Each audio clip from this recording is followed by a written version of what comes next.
Hello everyone, कैसे हैं आप लोग? I hope all of you fine. आज मैं आप लोगों को जर्नल एंट्री बताऊंगा और जर्नल एंट्री कैसे करते हैं हम लोग, और 5 से 8 minutes that's enough for journal entry. मैं एक फास्ट वे में आज जर्नल सिखाऊंगा आप लोगों को, लेकिन शर्त यह है कि आपको ऑलरेडी पहले से पता होना चाहिए गोल्डन रूल्स। जो मेरा प्रीवियस वीडियो है उस वीडियो को आप देखें, लिंक मैं डिस्क्रिप्शन में दे दूंगा, आप देख लेंगे उसे। पहली बात कि जर्नल एंट्री करने से पहले हम लोगों को सबसे पहले ध्यान देना होता है गोल्डन रूल पे। वो गोल्डन रूल्स क्या है? पर्सनल अकाउंट का debit the receiver, credit the giver. पाने वाले को डेबिट, देने वाले को credit. Real account debit what comes in, credit what goes out. जो आएगा डेबिट, जाएगा क्रेडिट। नॉमिनल का था डेबिट ऑल एक्सपेंसेस और losses, credit all incomes and gains. जितने भी खर्च होंगे उसको डेबिट किया जाएगा और जितने भी इनकम्स होंगे उसको क्रेडिट किया जाएगा। तो मैं स्टार्ट करता हूं। जर्नल में कितने कॉलम होते हैं? टोटल 5 कॉलम होते हैं। पहला जो कॉलम होता है वो होता है डेट। डेट, पार्टिकुलर्स, एक लेजर फोलियो, एक डेबिट रुपीज और एक क्रेडिट रुपीज। आपने देखा कि मैंने 5 कॉलम तैयार किया। ये 5 कॉलम आपको भी तैयार कर लेना है। Total number of column journal में कितने होते हैं? 5। There are 5 columns in journal. Heading में लिख देना है आपको जर्नल एंट्रीज। क्लियर? तो सबसे पहला ट्रांजेक्शन मैं लेता हूं, started business with cash. Business start किया कैश से। कैश से जब भी बिजनेस स्टार्ट करेंगे तो cash account debit to capital account, क्योंकि बिजनेस जो है वो कैश से स्टार्ट हो रहा है, वो कैश हमारा कैपिटल बन जाता है। ठीक है, तो cash account debit to capital account. अगर 50,000 से आपने बिजनेस स्टार्ट किया है तो ये 50,000 आपका कैपिटल में कन्वर्ट हो जाएगा। क्लियर? नरेशन क्या होगा? Being started business with cash, वो आप नीचे लिख सकते हैं being started business with cash, या लिख सकते हैं being started business with capital भी लिख सकते हैं।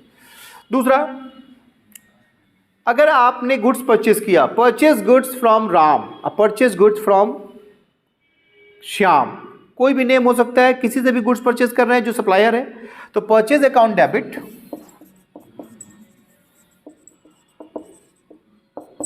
To cash account. आपने देखा कि purchase account debit to cash account मैंने लिख दिया यहां पे। ठीक है, अगर यहीं पे कहते हैं परचेज गुड्स फ्रॉम राम लिख दिया जाए सिर्फ, तो purchase account debit to Ram account, purchase account debit to Ram.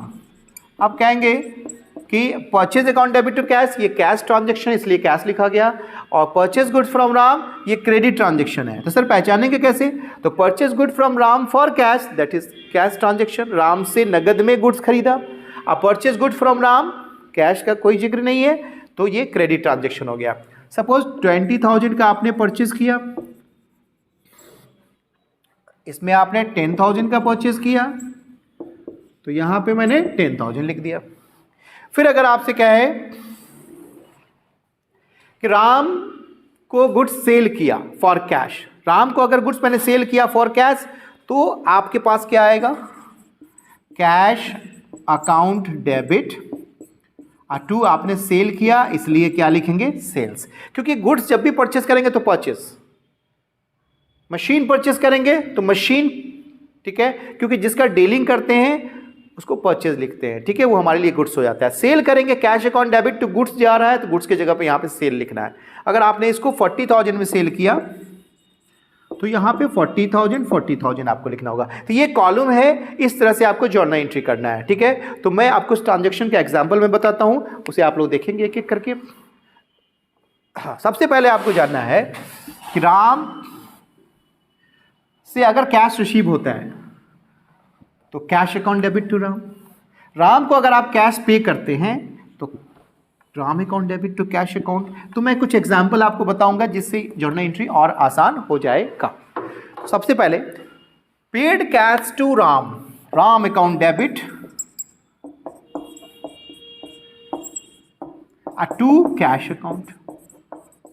Paid cash to Ravi, Ravi account debit to cash account, Ravi's account debit to cash account. आपने क्या देखा कि राम को दिया, Ram account debit to cash account, Shyam को दिया, Shyam account debit to cash account, Mohan को दिया, Mohan account debit to cash account, Sohan को दिया, Sohan account debit to cash account, Ravi को पे किया, Ravi account debit to cash account. Deposit into bank, अगर क्वेश्चन कहता है डिपॉजिटेड इनटू बैंक, तो bank to debit, bank debit to cash, bank को debit करेंगे, कैश को क्रेडिट कर देंगे। रवि को पे किया, Ravi account debit to cash account, XYZ को पे किया, XYZ account debit to cash account. तो आपने देखा, अच्छा नेम के आगे एपोस्ट्रोफी एस लगाना है, clear.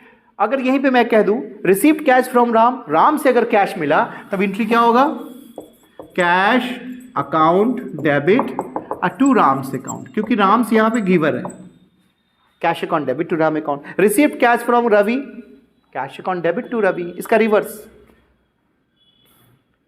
Cash withdraw from bank, cash account debit to bank account, giver कौन है, बैंक है। Received cash from Manoj, cash account debit to Manoj account. Received cash from Sahil, cash account debit to Sahil account. तो ये personal account का था जो मैंने बता दिया, ठीक है। अब मैं थोड़ा सा और लेवल बुलाता हूं ऊपर, कुछ ट्रांजेक्शन ऐसे होंगे। और अगर गुड्स परचेस कर रहे हैं तो वहां पे आपको लिखना है, या फर्नीचर परचेस कर रहे हैं तो आपको क्या लिखना है। अगर आपने फर्नीचर परचेस किया तो फर्नीचर परचेस किया तो क्या आ रहा है मेरे पास, furniture account debit to cash account, cash furniture आ रहा है, कैश जा रहा है। बिल्डिंग परचेस किया, building account debit to cash account. Machinery purchase किया, machinery account debit to cash account. Computer purchase किया, computer account debit to cash account.